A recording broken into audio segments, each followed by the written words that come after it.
Welcome to this episode, The Biology of Home, how your space shapes your health, mood, and mind. This is a conversation that has been coming up in every area of my life lately. And so, of course, I want to bring it here and into this space with you. And I see star being as a place of inquiry and a place where we can have this collective remembering. And so I trust that whatever is coming up for me, sharing it with you may shift something and spark something for you. So a conversation that has been circling back to me is, if healing begins in the body, why do so many of us feel unwell in the places that are meant to restore us? And why do our homes, the places we sleep, breathe, create, mother, rest, leave us feeling foggy, inflamed, overstimulated, and just off? In Ayurveda, which is the science of life, this ancient science actually says that if healing isn't happening, we must look to the home. And this is why within the Vedas, there is a particular sacred knowledge known as Vastu Shasana, which is, I don't want to boil it down to this, but it is the feng shui elements of the home. But it goes a lot deeper than that. And so then we look at modern science and it says that 75% of disease is environmental. And I think in 2025, we are finally beginning to see just how true both of those are. And so in today's episode, we move into the subtle, the invisible, the architecture of our spaces, the biology of the home. We talk about the mold we don't see, the EMFs that are deregulating us, the metals that are slowly building in our tissues, the light that shapes our hormones, and the air, the water, and the objects we assume are safe simply because they're common. So this is an episode about the environment as destiny and, within the walls around us, shaping our clarity, our mood, our hormones, our sleep, our spiritual connection even. And so I really want this episode, like all episodes of Starving, to be empowering, because a woman who understands her home becomes a woman who understands her health. And I truly believe this. And a woman who understands her health becomes radically sovereign. And so I'm excited to introduce you to Trinn-Liis. I have personally worked with Trinn-Liis twice, and it has been very eye-opening, and I feel, I'm just excited to bring her to you, but also this field of knowledge. Trinn-Liis is a certified building biologist and well-accredited professional. This credential signifies knowledge in human health and wellness in the built environment. Trinn-Liis helps people create healthier homes and workplaces through practical, science-based solutions. For more than 9 years, she has consulted on mold moisture, materials, ventilation, and electromagnetic fields, guiding families, builders, and businesses towards safer and more sustainable spaces. She is also the co-founder of Chameleon Sand Candle, a premium plant-based candle company, redefining luxury and sustainability in the events and hospitality world. I hope you enjoy this episode, and I hope that you have so many takeaways from it, and it really gets you thinking about how you can craft your space and just how important it is. As always, if you love this episode, please leave me a rating and a review. This is really how Star Being gets more reach. So thank you and enjoy. Welcome, Trinn-Liis. I'm so happy to have this conversation with you. I was actually recommended by a friend to you and your work, and it's fascinated me for a long time. And so you had my previous house and my current house. So we'll go into that, I'm sure. But I would love if you could first introduce yourself and, tell us a little bit about your work. Oh, well, thank you for having me. I've been in the building biology for 9 years. I went to study in Melbourne back in 2011. I bought a book by Nicole Bellsma. It just intrigued me so much. And I was like, oh, you can actually study this thing stuff. So I flew back and forth to Melbourne many, many times. That took me 3 years to do the advanced diploma. And I was the first one who started to practicing building biology in Western Australia. I was actually pushed by her, the founder of the college, and she was telling me that if you'll never be ready, you just have to make a start and you learn while you actually practice. And by no means I was ready back in 2016, 17 when I started. But that's how it started. And I did it part-time, still keeping to my government job as a safety net, like you do. And it took maybe 3-4 years until I fully committed to the building biology. So the question what building biology is, it's all to do with the built environment. So how anything in a built environment affects human health, starting from how we build and design and what we bring into the home and how we behave as occupants in the building. So what was the inspiration for you that captivated you with that? I was just, as I mentioned, I read the book and I was furious. I'm like, why isn't everyone talking about this? Why didn't I know that the tap water is not the best water to drink? Why I wasn't aware? And that was the trigger for me to dig deeper and just understand. And obviously the first maybe 6 months you go into the journey, you find out those things and you want to yell to the world that, guys, stop doing this. That's not right. But I found that more I learn, the better I'm able to actually help people and explain it better, more I understand myself. So that was the trigger. But it was a personal interest at first. It wasn't definitely a plan to start a business. It was just for my own knowledge and understanding about the environment we live in. And then you thought, I need to share this. Everyone needs to know about this. Yeah.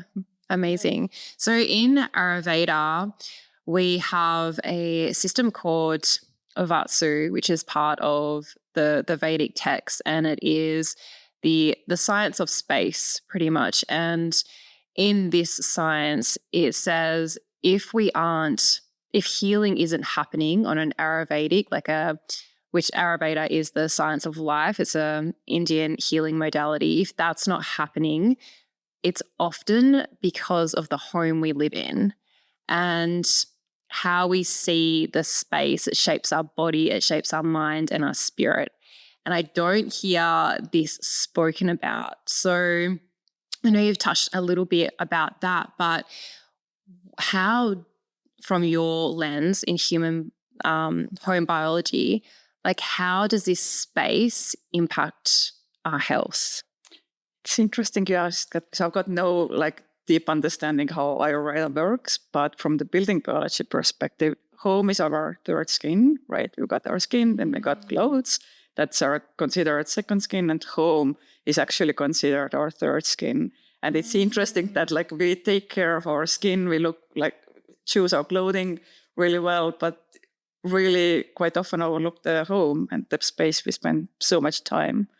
So there are different aspects, obviously, like the physical aspect, what are the materials you might be breathing in, some toxic gases, people, paints and furnishing, electromagnetic fields definitely affect your health, then the water drinking from the tap if it's not filtered. And probably from the mind perspective, that's more towards the feng shui part, not necessarily building biology, but the clutter, how cluttered your space is. Whether you believe it or not, I find it's direct, connection there. It does affect your mind and how well you're able to think and operate in the work in the space or whatever you're doing in the space. So people have piles of things around them and, think it's not going to have an impact. But I think it has a massive impact, like way we actually operate in a space. And like energetically as well, when you clean your house, it feels lighter, it feels better, you feel better, even if you don't understand anything about building biology, just little things like that. Yes. And I was recently reading and I pulled this fact out that the who we're aware of, the World Health Organization says that 75% of diseases are linked to environmental factors, if you've heard that before. And so like, why do people still feel like off in their homes? Like, yeah, like what are these hidden things that you're speaking about? The EMFs, the mold, the heavy metals, the poor quality air. How is that really affecting us over time, those things that you mentioned? It's interesting because most people would relate the pollution with outdoor air. You think that outdoor air is contaminated, but in fact, your indoor air is quite often more contaminated than outdoor air. These are studies. There are studies about that. That's a shocking truth that many people would never consider because they think that their home must be good for them. But different things, but mold is never an issue. Underlying moisture is the issue. That's your roof leaks, leaking pipes, too many people in a small space, too much humidity from cooking, cleaning, all those kind of things. And obviously poor building practices, not proper waterproofing, and things like that. And as I said, mold is not an issue. Moisture is the issue. Mold is everywhere. Mold is nature's greatest decomposer. It's meant to be there. It's meant to be there to do its job. But when you introduce moisture, obviously it's starting to grow, and you don't want it to grow in the house you live in because it will start eating your house, put it this way, all the different materials. And obviously, depending on the type of mold as well, some are more toxic than others. And in general, you want to have similar type of mold what you see in the environment around your home, in the house, and similar or lower level of the mold in the house as well. If we see much higher level of mold than you compare the outside environment, then it's an issue or it's a different type. So that's mold. EMFs, that's a funny thing as well. People call me because they're worried about the mobile tower next to the property. But in fact, what they bring into the house, all the gadgets, your computers, laptops, mobile phones, smartwatches, robot vacuums, you name it, light bulbs, everything is Wi-Fi these days. That is much worse, much stronger fields than the tower. And that's I think, number one, like, aha moment for many people. Like, oh, I would never have thought that that's actually much stronger signal compared to what's coming from the tower. Yes. And what I find fascinating about that is because that's something that you can visually see.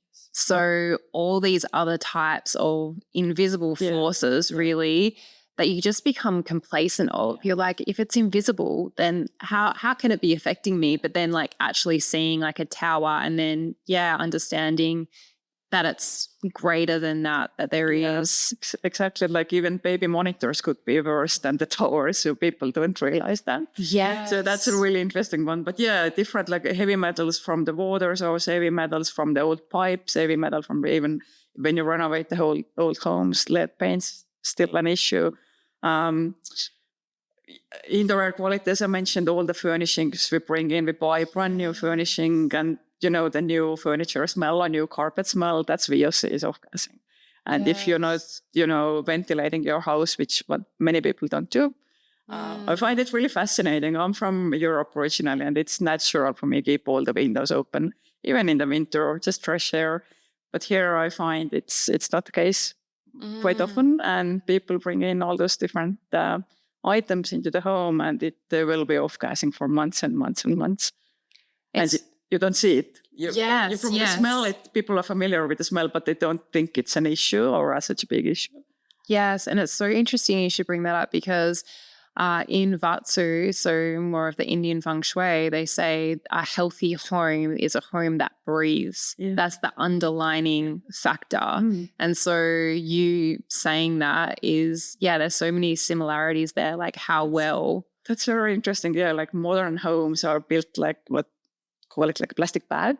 So it's all, all green homes and all this green movement. That's greenwashing that's another topic we could go like deep into, but homes that don't breathe. So hence we've got so many issues, like mold issues in Western Australia. You think it's a beautiful climate, warm, a lot of sun, dry most of the year, but the way homes are built these days, they just don't breathe, meaning that lots of condensation, like the vapor, moisture can't get anywhere. And if you don't open your windows because it's all, energy efficient, then that's the issue there. So way we build our homes and, and then you introduce those furnishings and paint your walls, and it's like all beautiful toxic cocktail you're living in there and breathing it in daily. Yes, and I think I've heard of it before, termed as, and I don't know if you use this term, but the off-gassing. Yeah, the off-gassing of the natural or the new furniture. Yeah, and it could take months. It depends on the item, obviously, as well. But I was, after renovations, I've done air sampling 6 months after they painted the walls. Still really high levels of VOCs, which was really surprising to me as well. Like they actually ventilated quite well. Yeah, 6 months in, and it's picking it up. Yeah, that is so fascinating to know. Coming back to mold, because this is something that I feel like it's getting more, people are understanding more of the health impacts. And it's very interesting how you've spoken about mold, because I've never heard someone talk about it like that before. So actually having, like not a positive spin on it, but you're saying like it's there for a reason. So it's just the conditions that have created it that are, that we need to be aware of. So it can be one of those invisible things that we spoke about, but why does it show up, and how can it affect our health? Like do you know some of the symptoms that we can look out for, because it can be an underlying health factor? Why does it show up? Like I discussed before, it's mold. It in itself is not an issue. It's everywhere. Most balls, they're tiny. You can't see them with a naked eye. So it's everywhere. But as soon as you've got a moisture issue, and in 48 hours, usually it starts to grow. So if you have any leaks happening, anything overflowing, kids in a bathroom, splashing, all these things happen. And in 48 hours, if you leave the moisture there, mold usually starts to grow, because pores are everywhere. Even if you clean really well, but nobody cleans daily, and that's in a hospital environment probably. But in average normal home, you have spores everywhere. And as soon as you have moisture issue, that's the problem. Like people don't understand this. It's really important to get to the root cause of the issue. And everyone wants to clean up the mold. How do I clean up the mold? You do if it's there, but you need to go back to what's actually causing it.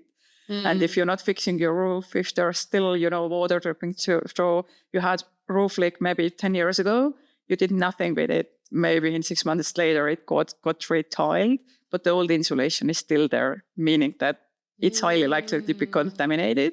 And there's so many exposure routes to the roof space into the living environment and things like that. So that's why we've got a mold issue, because there are usually some water incidents, or other aspect is how we actually live in a space. When it's a apartment and it's too many people in one space, then it's an issue as well, because we breathe out moisture big times, washing, cooking, cleaning. If you wash your floors all the time, some cultures wash and cook more, like many Asian cultures, they cook a lot. Yes. Lots of steam being created, big families there. So constant moisture in the air. And if you don't deal with this, then that's the reason why I've got mold, because there's too much moisture. So you need to use the humidifiers and, actually ventilate your space. But health aspects are different to each people. There's 24% of the population doesn't develop antibodies from mold. So if you're one of them, you probably know you react every time you walk into the water damaged building, because you feel bad straight away, and you usually react in different ways. But many people, like within past 9 years, it takes a very long time to people actually to connect the dots. Actually to come to understanding that that's the reason I feel sick. And, let's not go there, but majority of the doctors have no idea. they don't understand the issue and they try to diminish it. They think it's in your head. I've seen so many people who've been told by the doctors, not to name or shame anyone in the industry, but unfortunately that's the reality. And they've been told that, oh, you love it, you're making it up, it's your head, it's psychological, and even in the family circle, husband doesn't understand because they don't experience those symptoms. Yes. He doesn't understand, friends doesn't understand, and then this poor person is left by him or herself just to deal with it until somebody comes in and explains that, yes, that's an actual real thing. Yes. So with brain fog, skin symptoms, different symptoms depending how sensitive people are. And there's usually a combination of different things. I find that once they're reacting to one, like mold, they usually react to EMF. They might be sensitive to chemicals as well. So it tends to be like multiple players there. It's really hard to pinpoint what's the actual root cause until you start, peeling back your layers and remove this item from their mind, deal with this item, deal with this, and then you start reintroducing things by one, and then you understand what's the cause there. Yeah, and that's why I feel this work is really important, because visually we might not be able to see that there's mold behind that wall.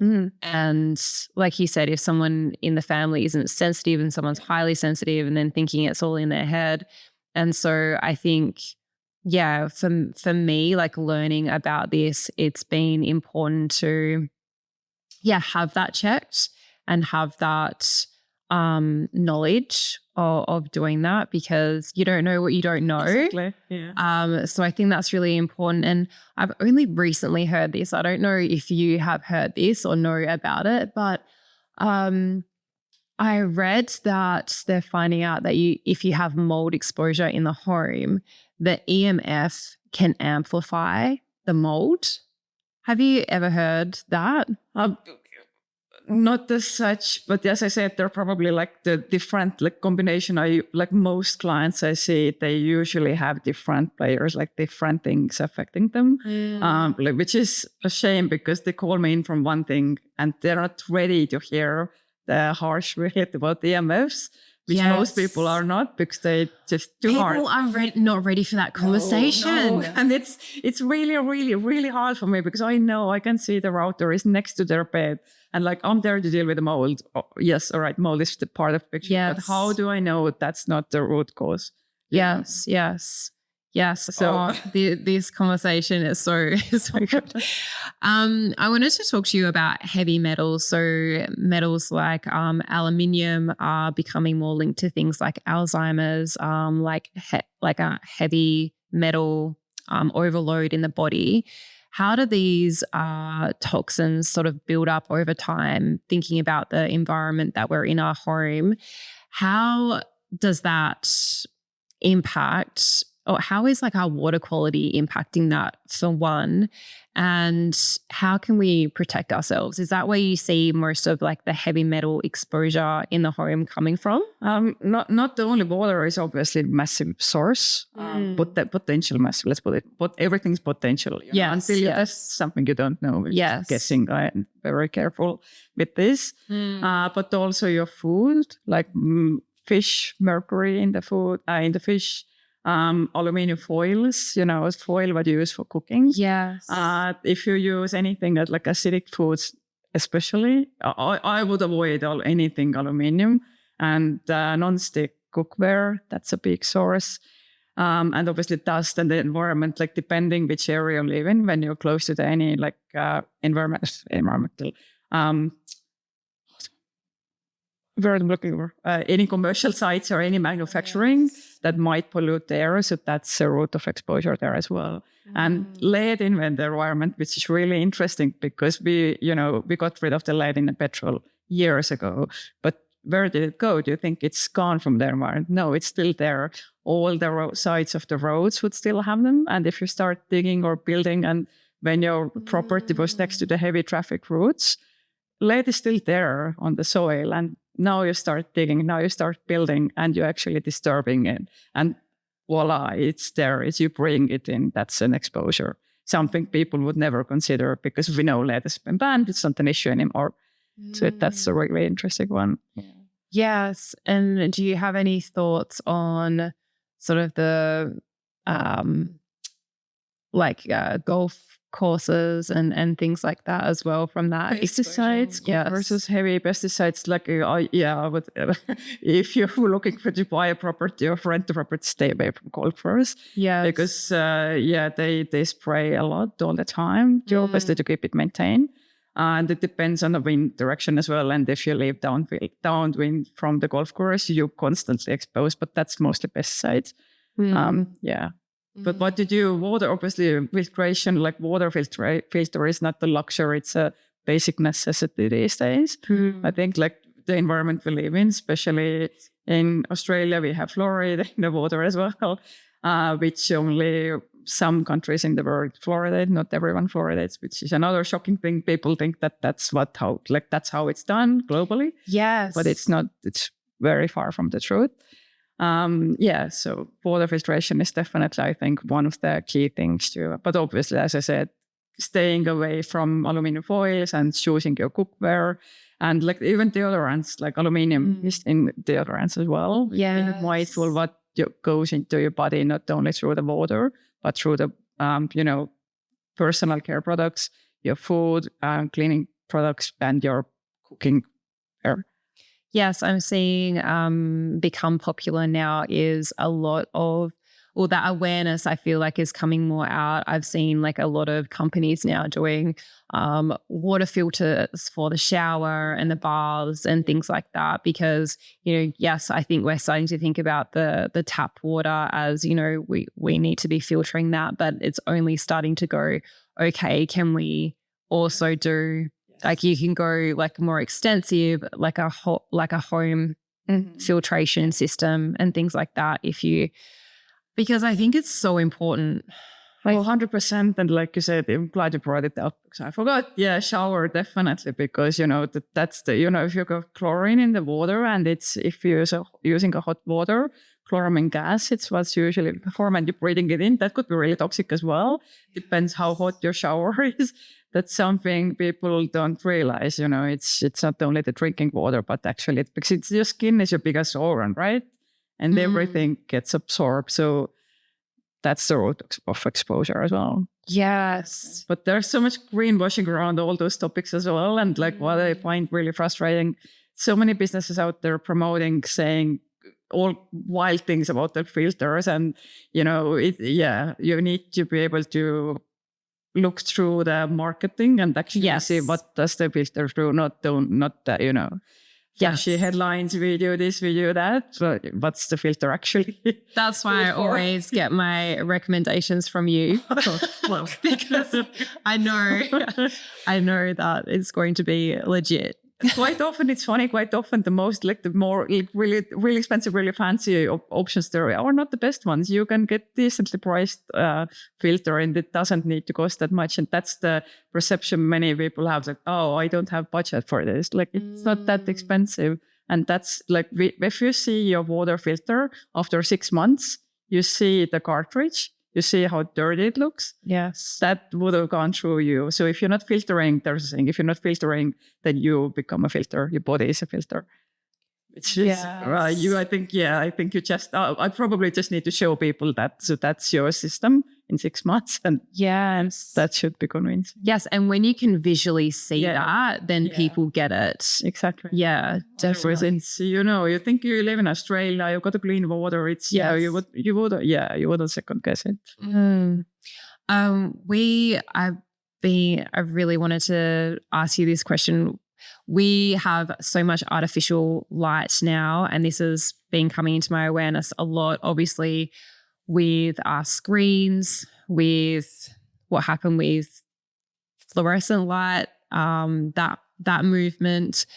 How does this modern lighting system that we have now, how is that disrupting our natural rhythm and the melatonin, our cortisol levels, and our energy and our mood, and how is that impacting our overall health? And what do you do about it? I love this question. How many hours do we have? Well, obviously your body's natural circadian rhythm. You wake up with the sun in an ideal world, and you go and lay down when the sun is setting. But these days, everything artificial, not only your overhead lighting, but even street lighting, your car lights, your fridge lights. People talk about screens. It's not just screens, but any source of lighting in the home is emitting blue light. And blue light is something that does block melatonin, or reduces melatonin production. So meaning that in the evening when the sun is setting and your body is getting ready to, going into rest mode, starting to produce melatonin, reducing cortisol levels, but you're exposed to this blue light in every corner of your home, not just screens. That was really fascinating for me when I realized, we only talk about screens, blue light, laptops, TV, but you completely forget what's in your, ceiling, and, you read in the bed, your bedside lamps, like things like that. Yeah.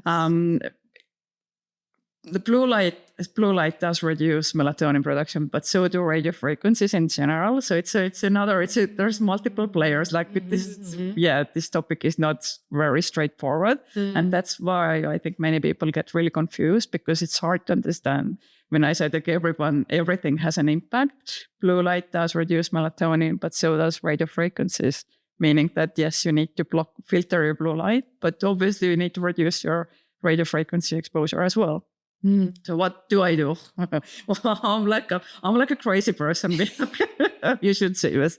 When the sun, we do have light bulbs. We've changed the light bulbs all across the home. So we do have like the amber lights in the office, and I think most of the house. And we do have red lights, which is even like the best nighttime light in the walk-in room and in the bedroom. So it feels like a bordel. Sometimes you walk into your walk-in room and there's a red light there. And it's really interesting. It's really hard in the beginning. You find it really dark. Like even when I'm washing my teeth in the evening, it's really dark in the bathroom. Yes. But you get used to it. And my husband wasn't really happy when we changed the rules across the house.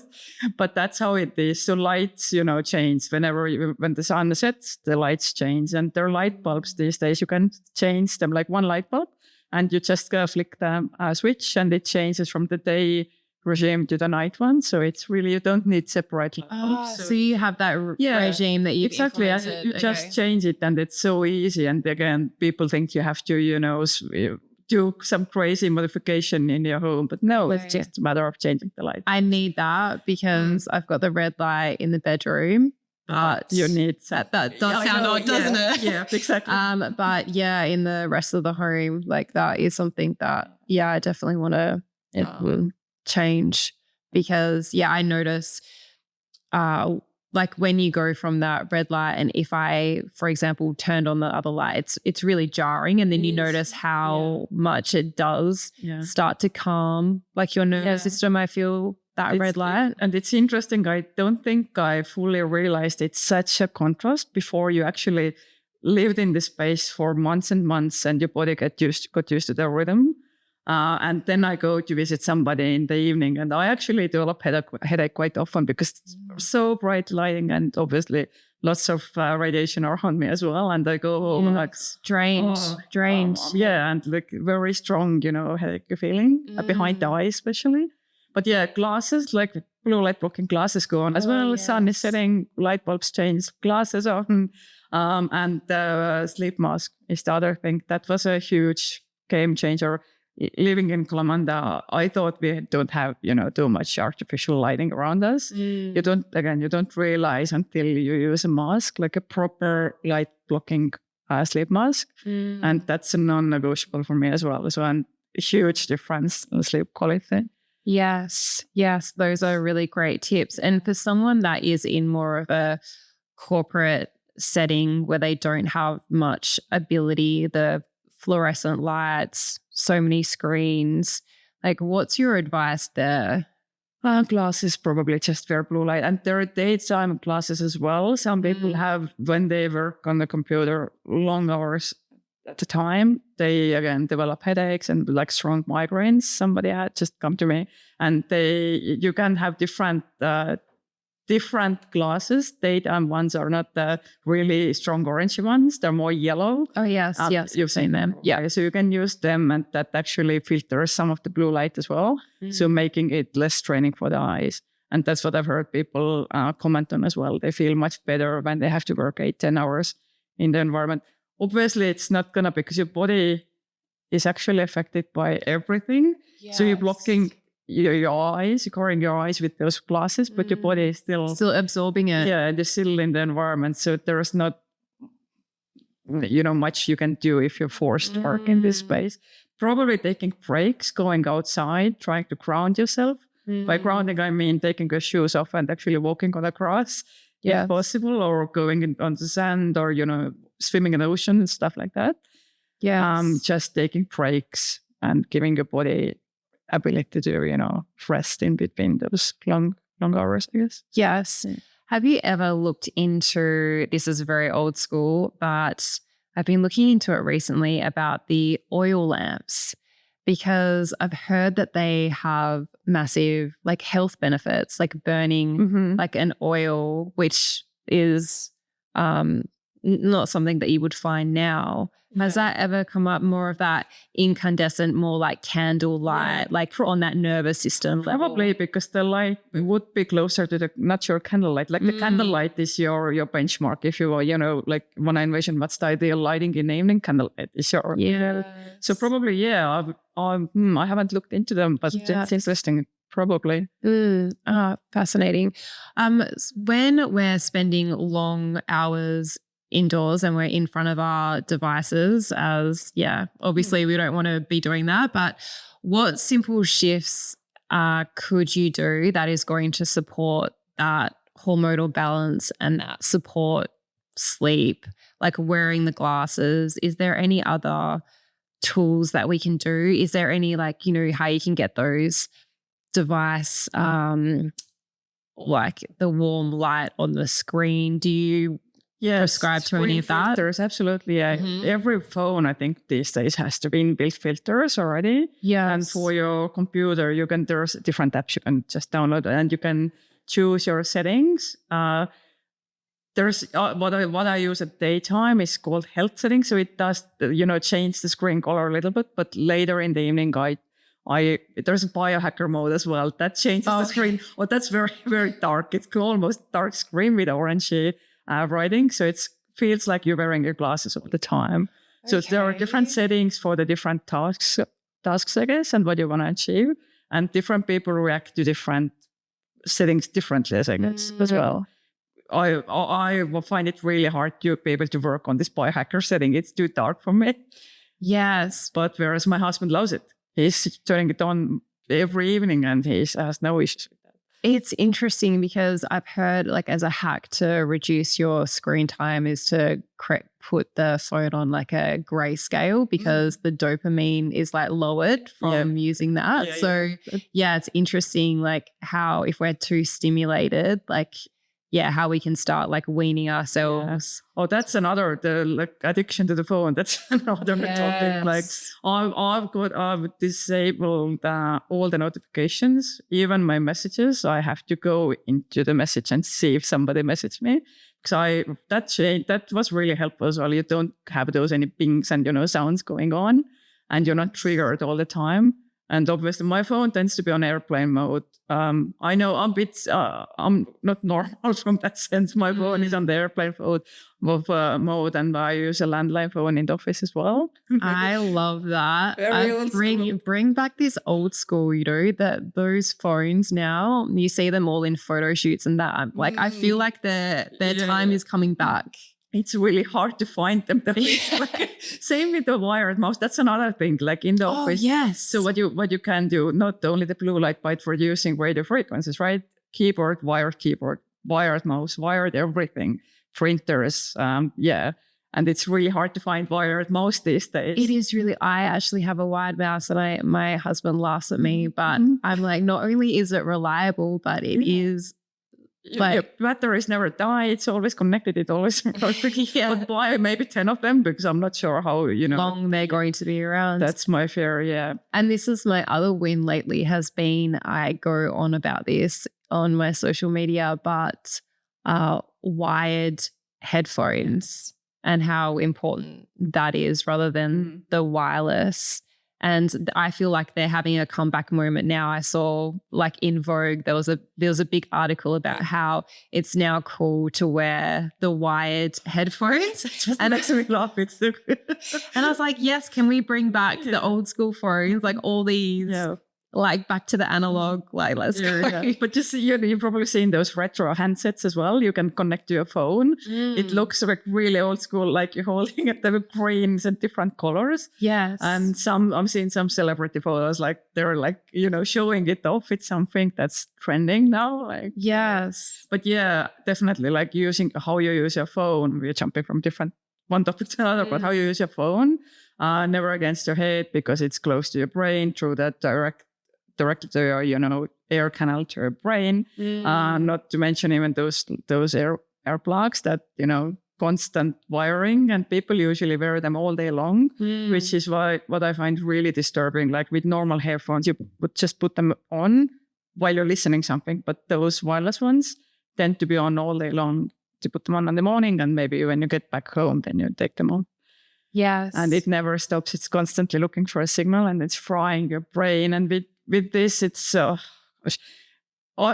was born in 82. Like the environment I grew in, I got my first mobile phone. I was 19, I think. There weren't any at that time. Yes. But babies these days, they're exposed to this environment from the, early stages in the mother's womb. And then come to this world, they're surrounded, they're given like phones when they're, 2 years old. That's so shocking. So, but the brain, like the phones and their phones, brain cancers take about 20-25 years to develop. And thinking back when we actually started using those technologies. And that's something like the mainstream media and, the medical doctors really don't want to talk about it because there's no proof that there's connection, but it takes a long time to actually, see the connection there. And specific types of brain cancers, glioma and acoustic neuroma, are directly linked to the mobile phone use or radio frequencies. And, when you started using your phones, maybe like I was 18, now 43, so 20 years. So only now we're starting to see those brain cancers to show up. Yes. Because that's why we don't have enough data. And people say we don't have enough data about 5G. We don't have enough data about how it affects children. But who would do the study on children, exposing them to higher frequencies? Nobody would do that. So that's why we don't have data. But that doesn't mean it's safe to use. Yeah. And there's so much misinformation out there. And it's, just put the radio frequency into the search window and see what comes up. Most of it is very conflicting for normal people. And even being in this sector for 9 years, like even I find it's really hard to keep up with everything that's constantly changing. All the new gadgets that come to the market and how they actually work, and Yes, it is.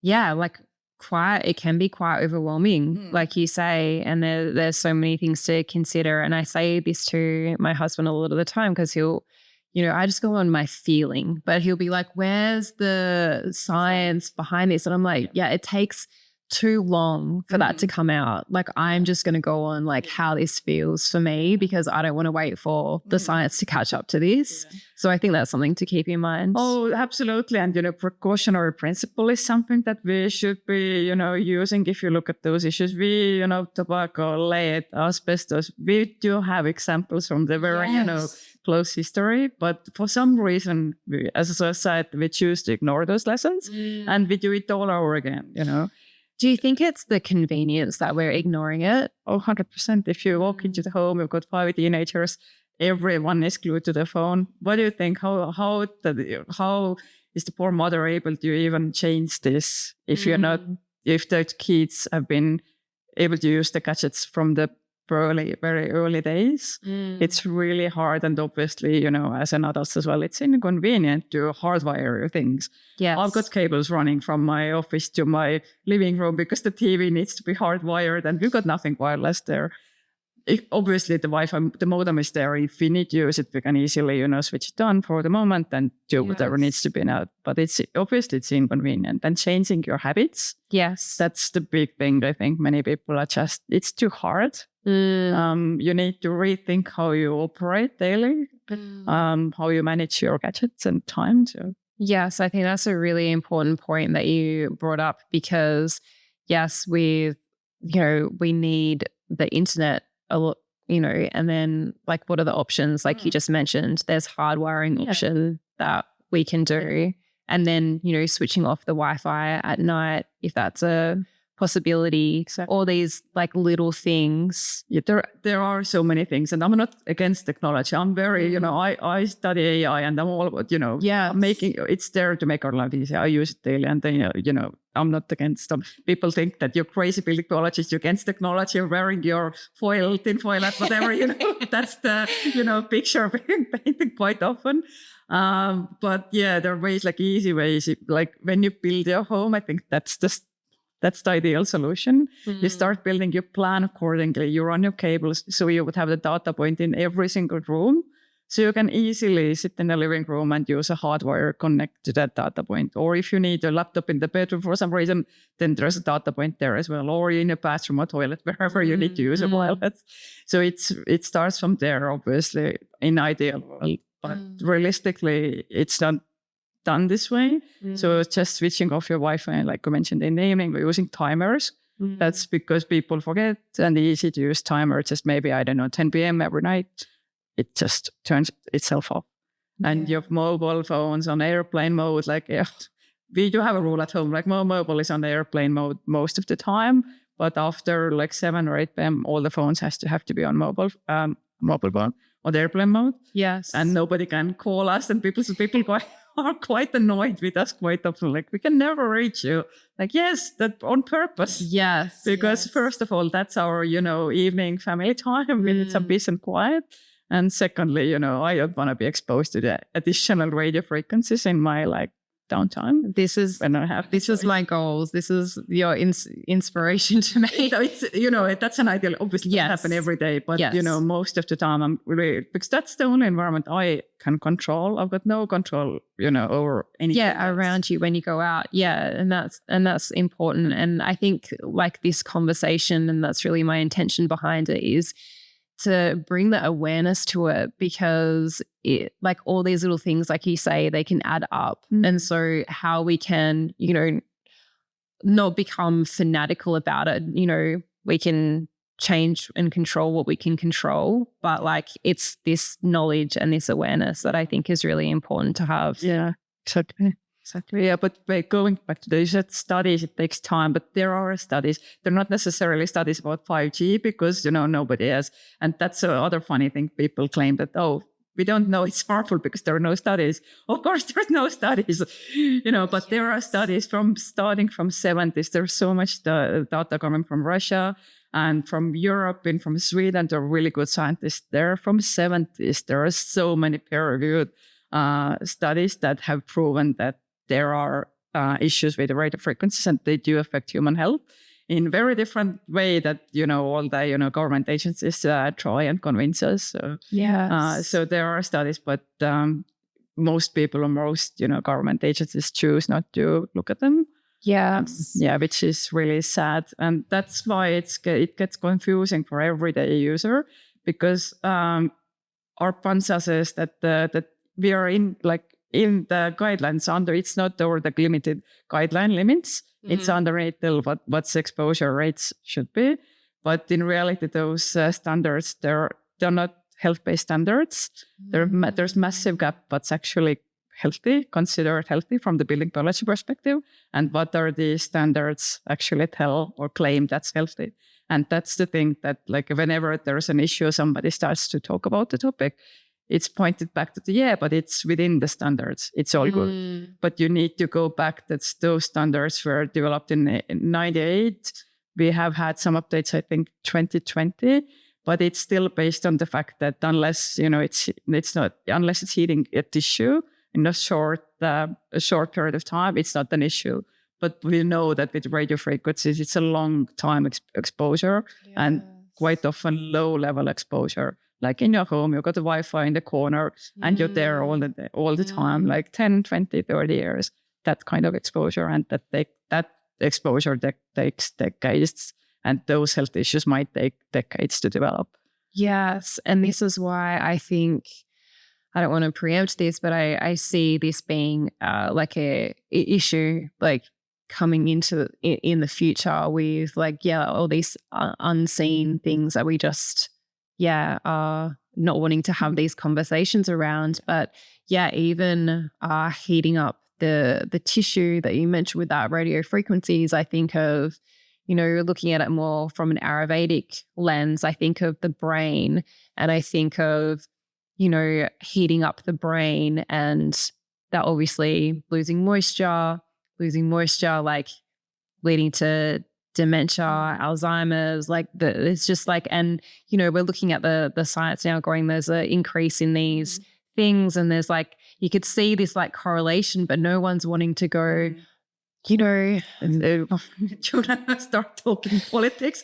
You know why those standards are developed, the consulting telecommunications industry. That's how these got developed, obviously, and because they need to be able to sell their products. Yeah, that's their harsh, right?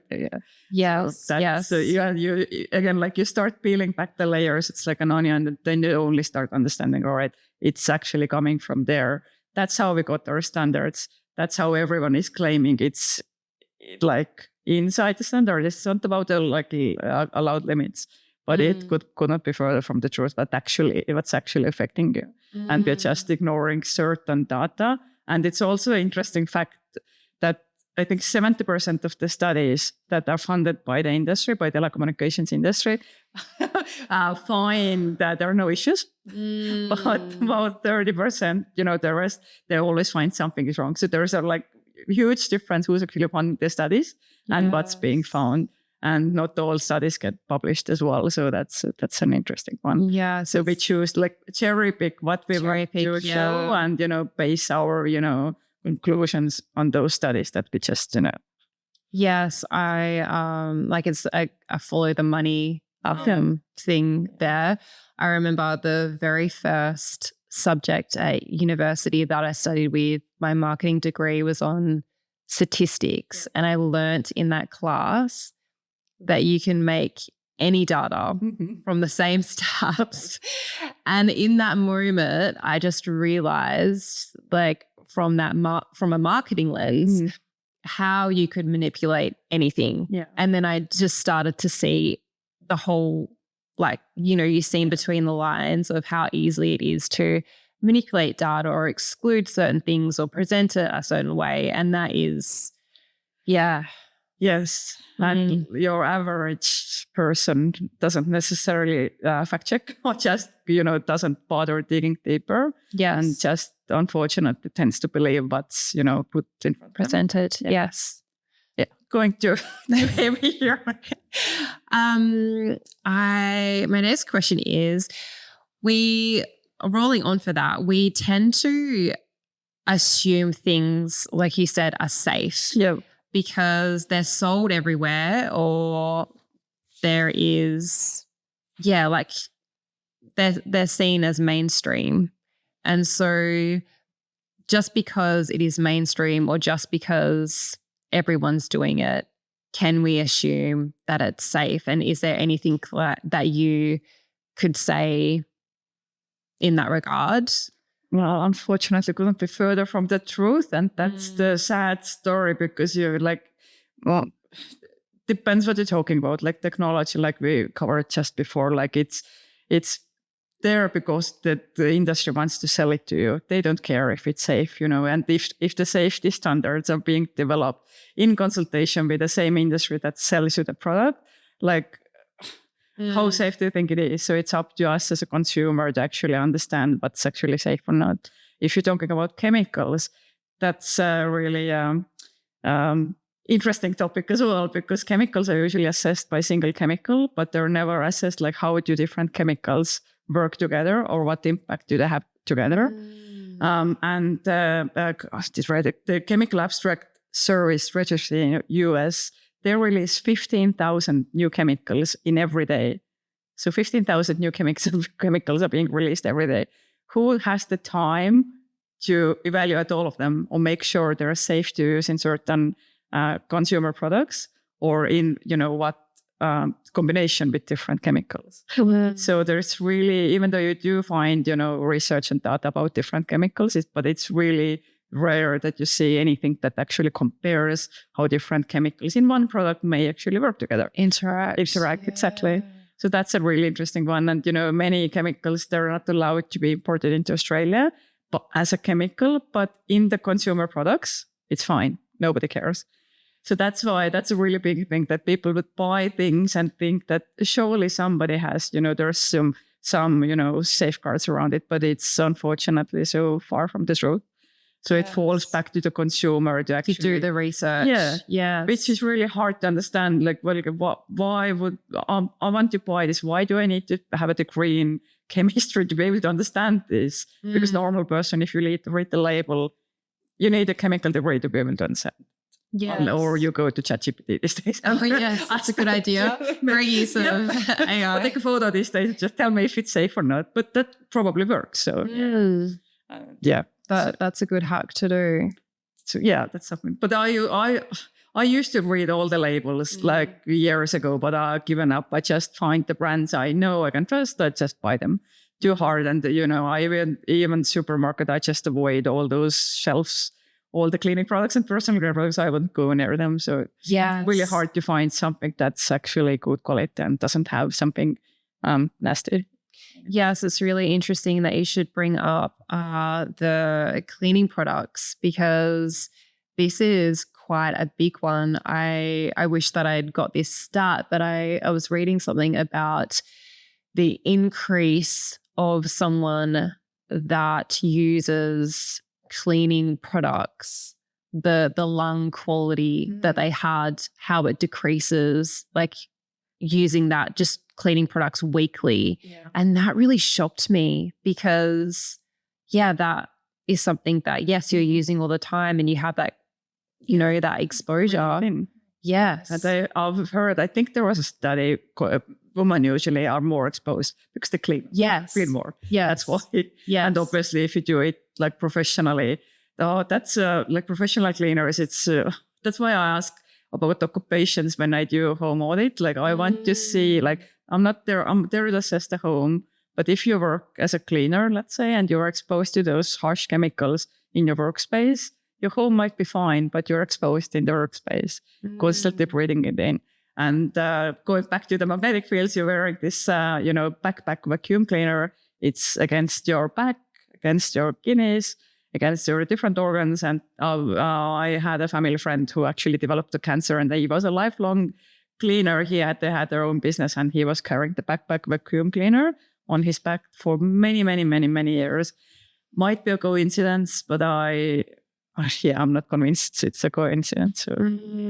But cleaning products, coming back to this, definitely. And honestly, interesting when you start looking into the label, you got like 10 different products on the shelf, glass cleaner, floor cleaner, but the ingredients mostly the same. It's a matter of concentrations, and it's marketing, because obviously being a good housewife, you need a window cleaner, you need a carpet cleaner, you need this or that. So, and you feel good when you buy specific products, but in reality, most of them have the same stuff in the bottle.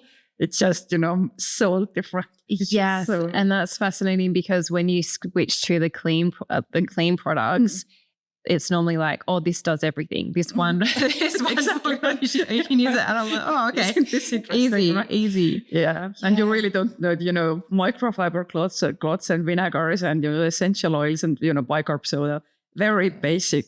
And that's all you really need. Yeah. Nothing fancy. Speaking about cleaning, one thing that you did pick up when you, with the home audit, was vacuum cleaner. Is that what you call them? I think, yeah, robots. Yeah. The EMF exposure that was coming off that blew my mind. And I don't think a lot of people will be aware of just how much that is and creating. It's sitting there in the corner, silently doing its thing. And quite often you can't actually switch them off.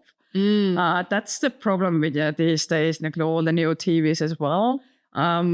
Issue we have at home at the moment, new TV, but you can't go and, you manually go into the settings, you think you're turning it off, but it's because I've got my meter, right? And no other person wouldn't have the meter. Yes. But I'm able to see it's still emitting radio frequencies, even though I've changed the settings. And digging deeper, only way you get rid of it is just open up the TV and get rid of the chip, so transmitter in the TV, which is, something you actually want to do because all the warranty and stuff like that. And same with the robots as well. Quite often you actually, even if you change the settings, it's still emitting, which you're not aware of as an everyday person unless you have a tool to measure it, which is really sad. It's really, that's... I sometimes I feel like more I know, just like, can I just go back to 10 years ago when I knew nothing? It would be so much easier. Yeah. So much easier. Just ignorance. Yes. Just use everything and do everything I want.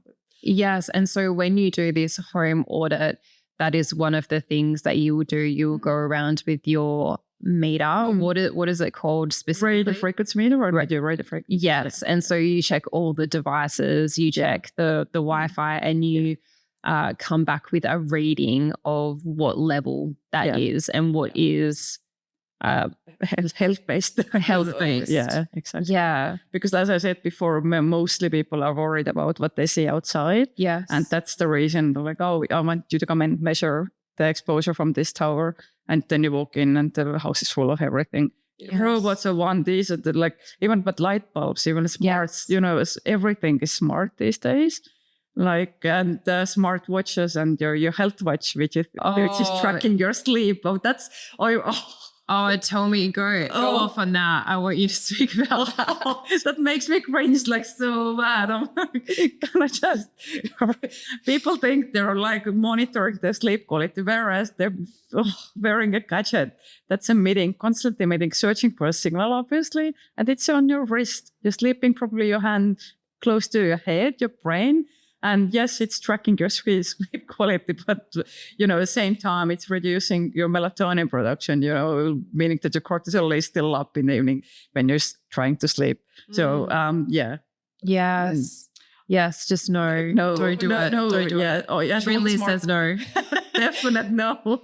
And those rings as well. Oh, yes. Some rings, I think, a bit better because you can actually only turn it on when you sync the data. So it still collects the data through the skin. Yes. And you can just, sync it while you sync the data. So but does anyone do that? I think most people don't. But that's the way you can still use them. And the smartwatch, same thing, I guess. You just, turn it on when. Yeah, I just like the old school. I will just check in to see how I'm feeling, and I don't need to monitor everything. But I like old school things like that.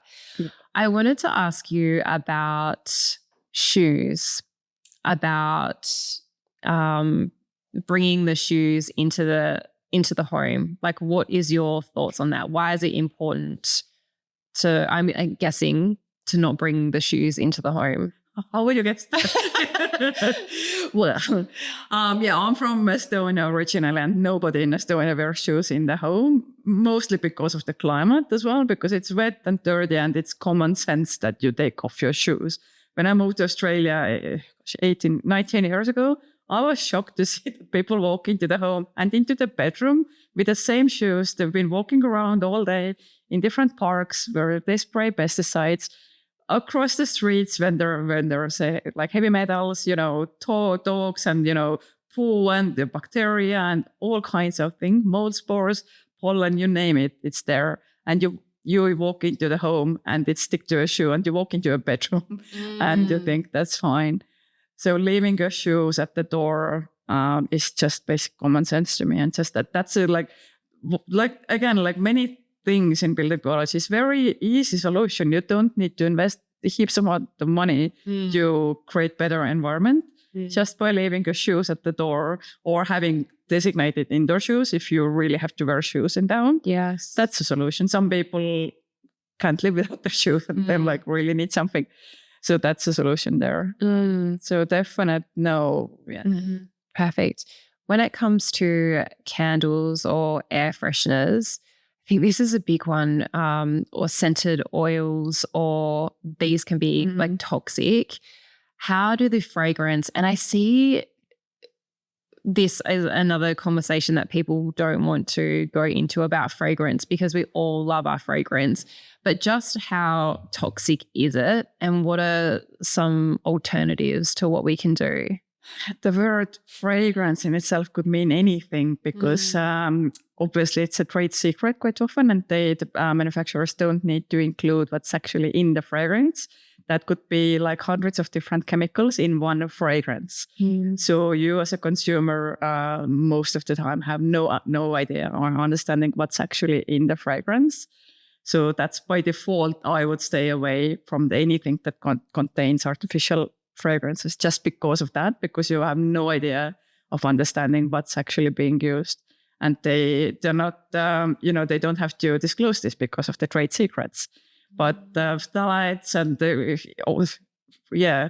air fresheners, candles, anything, all the perfumes, all the personal care products, most of them, if you start looking at the labels, you see fragrances in most of them. Cleaning products, fragrance. Why do you need fragrance in the cleaning product? Because everyone wants their home to smell nice, right? Yes. But yeah, they're big irritants like nose and throat and lungs and even skin irritants. Some are really toxic and can cause some skin rashes and stuff like that. But going back to the candles have like multiple. If they're paraffin candles, the paraffin is crude oil. It's coming from crude oil, right? And it's a part of the refining process. So they can't actually use the oil with a wax component in it. So the wax is being separated from the oil. So that's how you get the paraffin wax. And that was just a waste product at some stage, and they needed to find a use case for it. So that's why we have paraffin everywhere. It's very cheap. Most candles on the mainstream, shelves are paraffin based. But the thing is, crude oil, it's coming from the earth. Again, you can call it natural as well, but is it oily? It has a benzene and toluene in it. So while you're using your paraffin candles, and you're burning it, you're breathing in benzene and toluene. Then if we add some colorants, that's another thing, very toxic. And then you have some fragrances, and then you get this beautifully designed candle or, in your living room, and you're burning in. And you never open your windows because it's winter, it's nice and cozy. You want to have this cozy environment, and you're breathing it in. Any time you burn any candles, fragrances, you should actually open your windows, ventilate the space. Yes. Most people don't do that. Yes. So that's such a big one. Yeah. And, just understanding where things actually originate from. And like in one product, there's not only a fragrance, could be like many different things that have and how do you know how those 3 different things like paraffin oil, candle dyes, and the fragrances, how is it? Exactly. Yeah. And if you're a person that loves your candles or fragrances or whatever, and you burn them daily or 10, 20 years, what's the result of this? Yes. And, it's not instant all the time. If you're sensitive, then, and they think these are the people we should really listen to. The ones are sensitive, who are reacting to everything. Yes, the canaries in the coal mine. Exactly. Yeah. And usually it's funny, because I've heard doctors say that these people never get any serious health issues because they know how to avoid those things and remove them from themselves from the environment. Whereas everyone else blissfully unaware and just there at being exposed to different things for a long period of time. Yes. Without, even understanding the awareness of it. Yeah. I think about this often when I see a car with one of those air freshener things hanging down on the the fragrances, even the garbage bags, the scented garbage bags. Garbage is meant to you have to take it out. It just Yeah, and open your window, you know, Yes, don't need to send your garbage bag. It's interesting. A lot of what we've spoken about, it's removing, not necessarily like needing to add anything. Like it's like, you know, just like common sense, removing, thinking about it. Exactly like with fragrances, people think you have to mask, and the only thing that fragrance does is mask the issue. If your rubbish is still there, if you know, whatever is there, that's the source of the smell. Get rid of it. In your home, and don't mask it with a fragrance and thinking that that's a solution. Yes.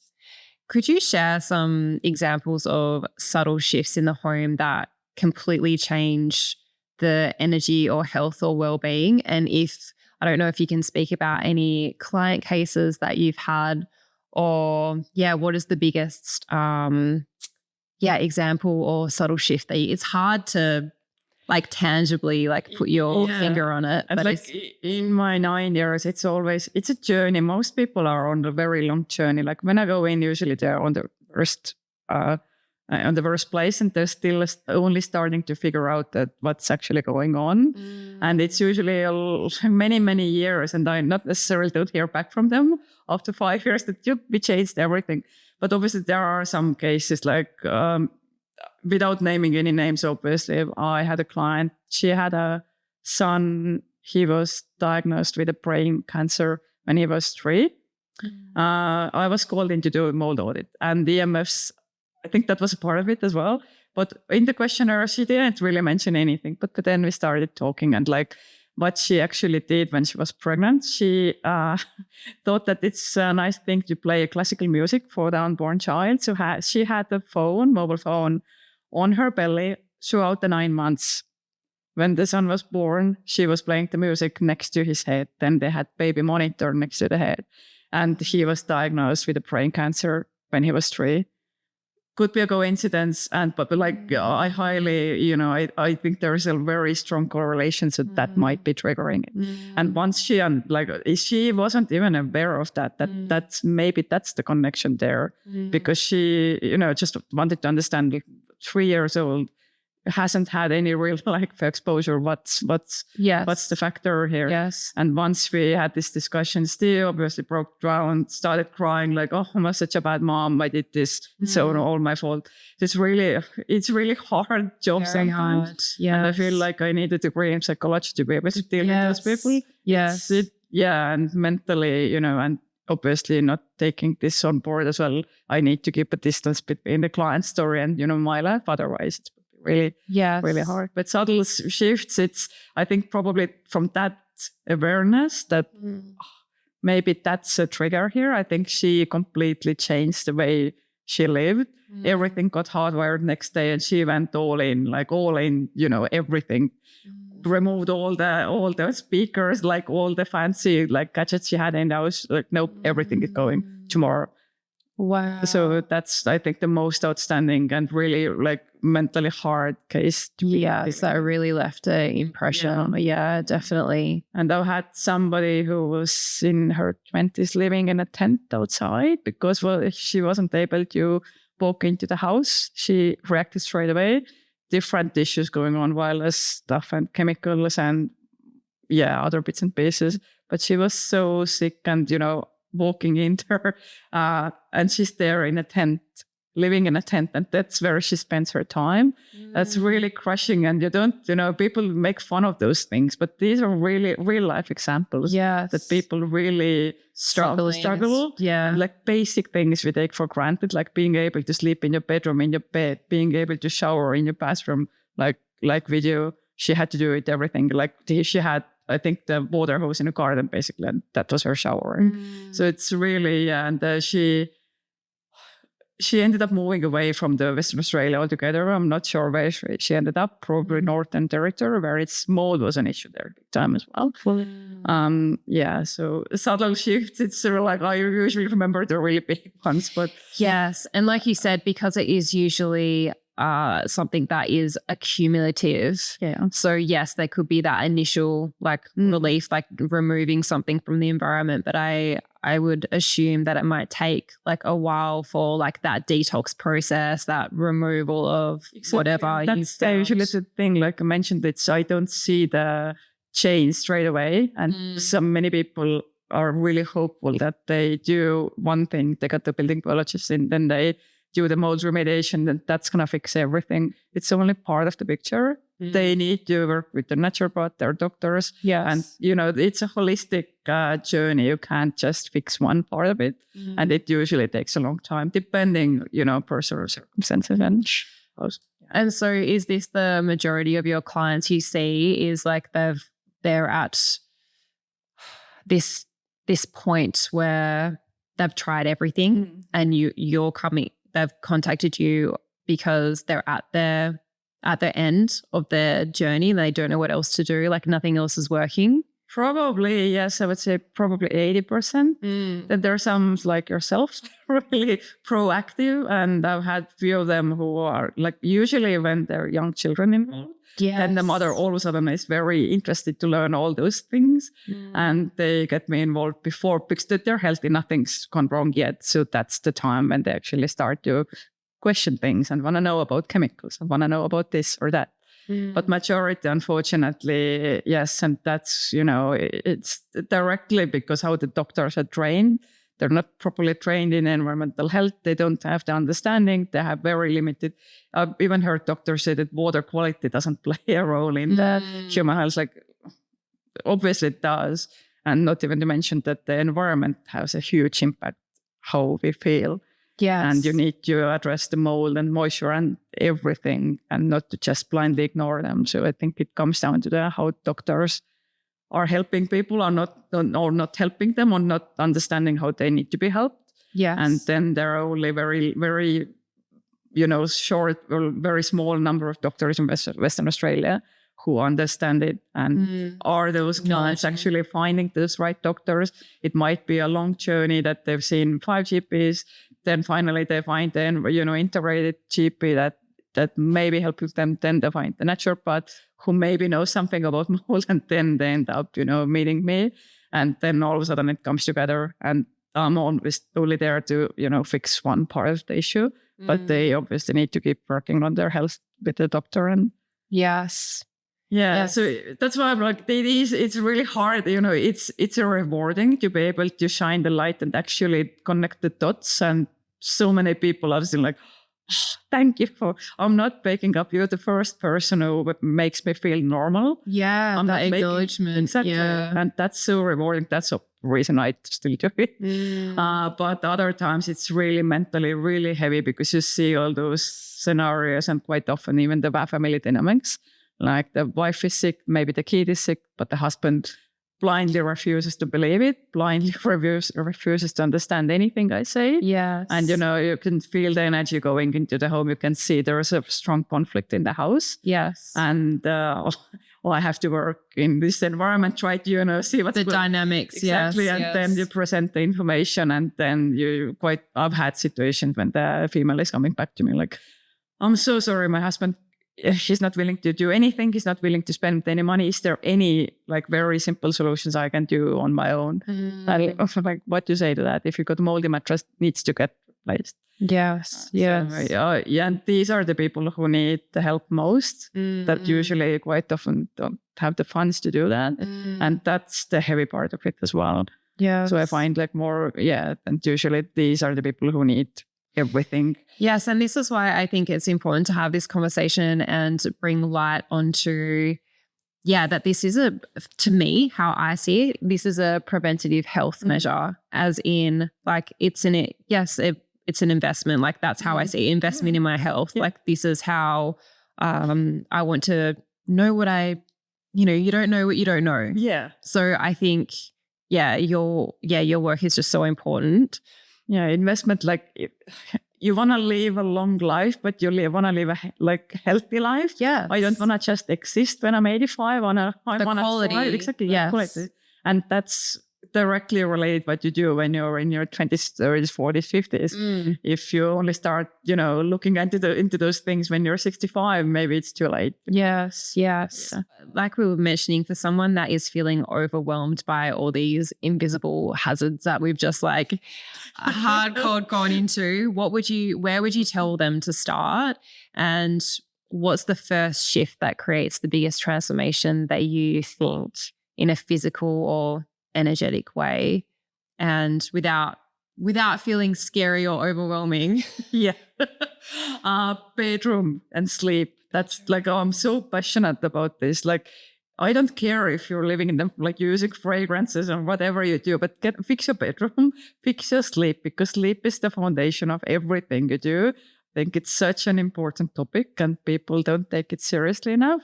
So start from your like evening routine, like we spoke about. Like, you don't worry about the whole house, just fix the bedroom, change the lamps, change the, bedside lamps to the, blue light blocking lamps. Make sure you got good ventilation. Make sure you got all the good mattresses. If there is no mattresses, if they're more than 10 years old, should be good ditched straight away. Pillows every 12 months, ideally. Fresh air. Don't bring any fragrances into the bedroom. So make sure that's your safe haven. And I think that's very manageable. Like, get rid of everything that don't belong there and just keep the basics in there. And TVs are like any electronics in the bedroom. Like, you don't need to. Yeah, I would not allow that. Yes. Why? Bedroom is, for two things usually. And that's what you use it for, not for watching TV or, you're working from your bed. It's, Yes. But yeah, I think starting from the sleep and, sleep time routine and taking it from, and I think in my life, I find that's the biggest impact. Like how I feel in the morning when I have my blue lights on, when I have my sleep mask on. I do other things as well. Like, the nose tape is a new thing, which is surprisingly works well. I was very suspicious. Like, all right, Alex Hormozy, where is it? I'm just about to try this. I have some to try. Yeah, try. So it does. You feel straight away. It opens up your airways and you can breathe better. So like adding different, routines to your sleep, I think that's a really good place to start. Amazing. And then working with you, so you did a home all over audit, and within that report, like I mentioned, you went through everything that was maybe a concern factor, and with that as well, you gave me a list of suppliers and like recommendations and things like that. So if people want to work with you, can you tell us where they can find you and what other adventures you're doing at the moment? Because I know that you're also doing candles. Yep. And it's interesting. People think they're very different. It is different, but coming from my environmental health background and building biology, obviously healthy candles are very important. And we do weddings and events and candles, and that's where it kind of ties in for me, and it does make sense. So much sense to me. Yes, but that makes sense to me too. Yeah, so kind of like, all right, my background is that obviously we're going to do healthy candles, and people ask all the time, like, why are you not using different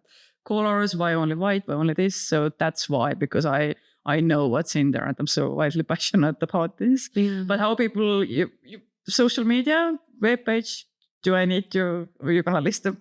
Yes, I can list them for you. Yeah, so houseshealingsolutions.com.au is my webpage, and I do give recommendations.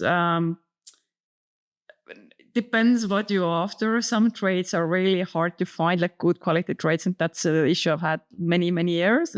Just to find tradespeople that are actually doing what they should be doing and the quality of the service. So so saying that there are recommendations, but some trades are really hard to find. Yes. And even for me, really hard to recommend somebody who's, I'm not 100% sure to actually do what they say they're going to do. Yeah. Yes. Well, thank you so much. I've loved this conversation, putting a light onto this topic. Hopefully it's not too overwhelming. My biggest wish is to make it really easy for people, and people get really scared, and then they go with a mindset that it's easier to ignore. It's easier. I'm not, I'm not gonna die. That's the saying I really hate. It's everything is gonna kill me anyway. Yes. Because why bother? Why would I even bother? Because you say that everything, you say drinking water, EMFs, plastics, everything is going to kill us. So why should I even bother? Not everything is going to kill us, but going back there, like how you want to live your life when you're 85, what's the quality? Do you prefer to be healthy? Do you be able to go for walks and runs? Or you have some chronic underlying issues that, restrict you from basic activities? I think that's really important. Yeah. And people don't make those connections early enough, I think. They're just, I'm fine now. Again, like it's I can't feel anything now, so it must be safe.